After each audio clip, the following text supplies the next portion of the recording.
네, 문정부의 여가부 장관 얘기네요. 선거법 위반 소환이 됐다. 문정부의 여가부가 여성가족부죠? 여성가족부의 장관이 어떻게 됐습니까?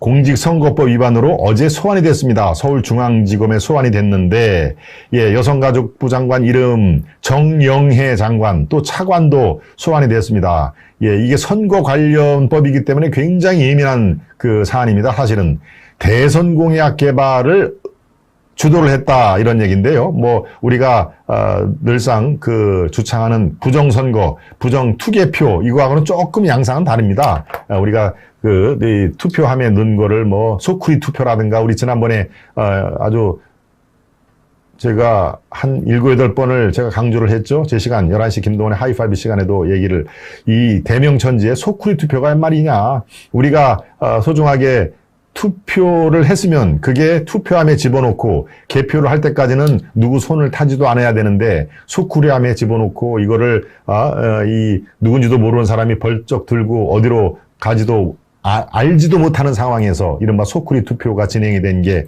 이게 부정선거 아니면 무엇이냐라고 하는 그런 얘기를 했습니다. 그렇죠? 다행히 지방선거 때는 그렇게 아주 도드라지게 부정선거 의혹이 드러나지는 않았습니다만은 뭐 국민의힘에서 압승을 거뒀기 때문에 오히려 그런 면도 있었고요. 바로 이런 그 부정투개표는 아니더라도 예, 여성가족부가 무엇을 했길래 지금 공직선거법 위반으로 걸렸을까요? 그러고 검찰에서 소환을 하고 야 이거는 이 기소할 가능성이 지금 꽤 있다는 그런 제 취재 결과인데요. 만약에 이렇게 되면은 꼭 그 정영애 정 장관, 김경선 전 차관뿐만이 아니라 이와 비슷한 그 의혹을 받고 있는 다른 부처 장차관들도 상당히 위험에 빠질 수가 있습니다. 그렇게 되면은 문정권 전체의 이 고위직들이 상당히 도미노로 사법 처리까지 가능성이 있는 게 이게 꼭 여성가족부에서만 이게 횡행했겠습니까? 한두 군데서 이렇게 했다는 얘기는 그 당시에 분위기가 다 각 부처의 장차관들도 민주당, 더불어민주당을 도와줘라. 예, 공약을 개발해서 공약이 채택될 수 있도록 도와줘라라고 하는 그런 분위기가 왜 없었겠습니까? 바로 이 여가부 예, 김경선 차관 또 정영애 전 장관이 지금 검찰 수사를 받고 있는 것도 대선 공약을 개발하라.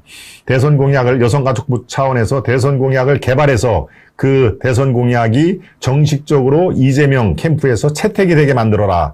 그래야 우리가 이재명 대통령 만들기에 공을 세우는 거니까 그래야 우리 지금 장관, 차관들이 계속 다른 직을 갈 수 있는 거 아니냐라고 하는 그런 차원이기 때문에 이거는 비단 여성가족부뿐만이 아니라 다른 부처에 이렇게 이런 게 다 있을 법도 하는 그런 내용이기 때문에 이건 비단 정영애 장관뿐만이 아니라 문정권 마지막을 장식했던 고위직까지도 이것을 의혹의 눈초리로 쳐다볼 수밖에 없는 그런 상황이 점점 돼가고 있는 것이죠. 바로 이 정영애 정 장관을 조사를 하고 기소까지가 만약에 이루어지고 구속까지 이게 그대로 스트레이트로 진행이 된다고 하면은 이거는 구조적으로 문재인 정부가 이재명 민주당을 조직적으로 도왔다. 이거는 뭐 대통령은 당연히 법적으로는 중립을 지켜야 하는 거 아니겠습니까? 당연히 장차관도 마찬가지입니다. 고위공직자는 비록 문재인 정부에서 임명이 됐다 하더라도 대놓고 특정 정당을 지지하거나 할 수가 없습니다. 그게 바로 공직선거법 위반인 것이죠.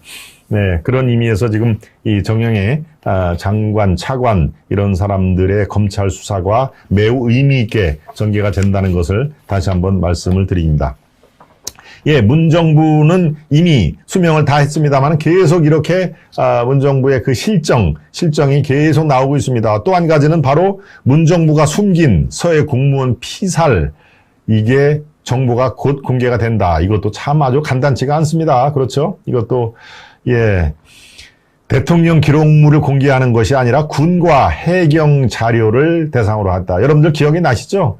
예, 서해 공무원 피살 사건 정말 아주 참 어처구니가 없는 사안이죠. 네, 예, 이걸 조금 여러분 기억을 되살리기 위해서 2022년 9월에 서해 체북단 소연평도 어업지도선에 타고 있던 해양수산부 소속, 예, 그거 조금 다시 보여주시죠.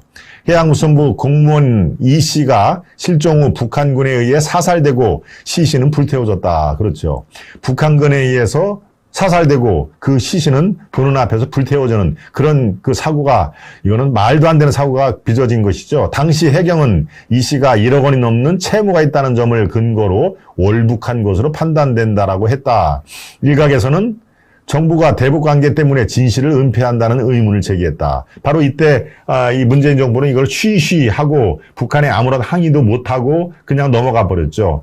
예, 이 해양수산부 소속의 공무원, 물론 고위 공무원은 아닙니다만 아무튼 해양수산부에 소속된 대한민국 공무원이 서해상에서 북한군에게 총살을 당하고 그것도 시신이 불에 태워지는 그런 일을 우리 해경은 그냥 멀뚱멀뚱 바라만 봤다는 거 아닙니까? 결과적으로. 이거는 있을 수가 없는 상황이고, 당시 문재인 정부가 김정은의 심기를 거스리지 않기 위해서 얼마나 많은 노력을 했는지를 우리가 잘 알 수 있는 것이죠.